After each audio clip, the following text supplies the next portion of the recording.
Jaya Radha Madhava Punya Vihari.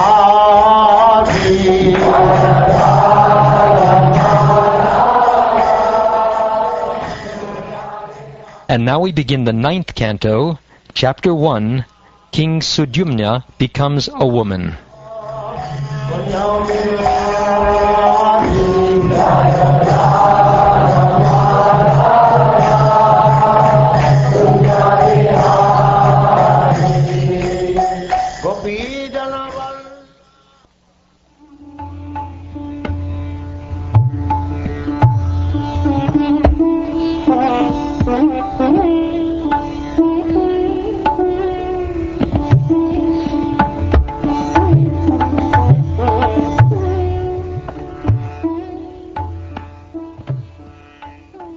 King Pariksit said, "My lord, Shukdev Goswami, you have elaborately described all the periods of the various Manus, and within those periods, the wonderful activities of the Supreme Personality of Godhead, who has unlimited potency. I am fortunate to have heard all of this from you. Satyavrata, the saintly king of Dravida Desha, who received spiritual knowledge at the end of the last millennium by the grace of the Supreme, later became Vivasvata Manu, the son of Vivasvan, in the next Manvantara, or period of Manu. I have received this knowledge from you. I also understand that such kings as Ikshvaku were his sons, as you have already explained. O greatly fortunate Shukdev Goswami, O great Brahman, kindly describe to us separately the dynasties and characteristics of all those kings, for we are always eager to hear such topics from you. Kindly tell us about the abilities of all the celebrated kings born in the dynasty of Vivasvata Manu, including those who have already passed, those who may appear in the future, and those who exist at present."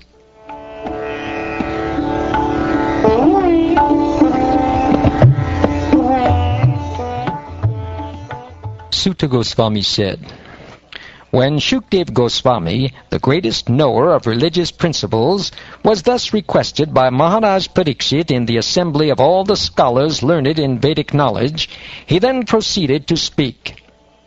Shukdev Goswami continued, O king, subduer of your enemies, now hear from me in great detail about the dynasty of Manu. I shall explain as much as possible, although one could not say everything about it, even in hundreds of years. The transcendental Supreme Person, the Supersoul of all living entities, who are in different statuses of life, high and low, existed at the end of the millennium, when neither this manifested cosmos nor anything else but Him existed. O King Pariksit, from the navel of the Supreme Personality of Godhead was generated a golden lotus, on which the four-faced Lord Brahma took his birth. From the mind of Lord Brahma, Marichi took birth, and from the semen of Marichi, Kashyapa appeared from the womb of the daughter of Daksha Maharaj. From Kashyapa, by the womb of Aditi, Vivasvan took birth. O King, best of the Bharat dynasty, from Vivasvan, by the womb of Samgya, Shradadeva Manu was born. Shradadeva Manu, having conquered his senses, begot 10 sons in the womb of his wife Shraddha. The names of these sons were Ikshvaku, Nriga, Sharyati, Dishta, Drishta, Karushaka, Narashyanta, Rashadra, Nabaga, and Kavi. Manu at first had no sons. Therefore, in order to get a son for him, the great saint Vasishta, who was very powerful in spiritual knowledge, performed a sacrifice to satisfy the demigods Mitra and Varuna.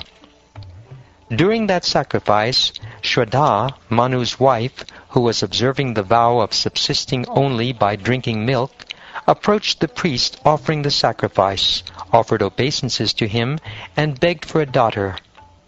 Told by the chief priest, "Now offer oblations," the person in charge of oblations took clarified butter to offer. He then remembered the request of Manu's wife and performed the sacrifice while chanting the word Vashat.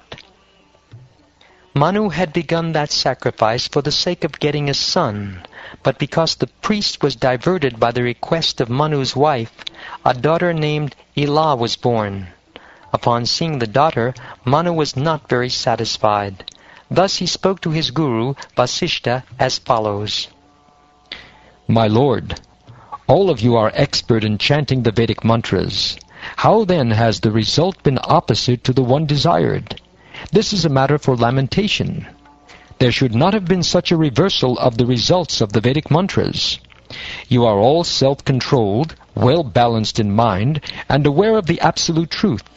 And because of austerities and penances, you are completely cleansed of all material contamination. Your words, like those of the demigods, are never baffled. Then how is it possible that your determination has failed?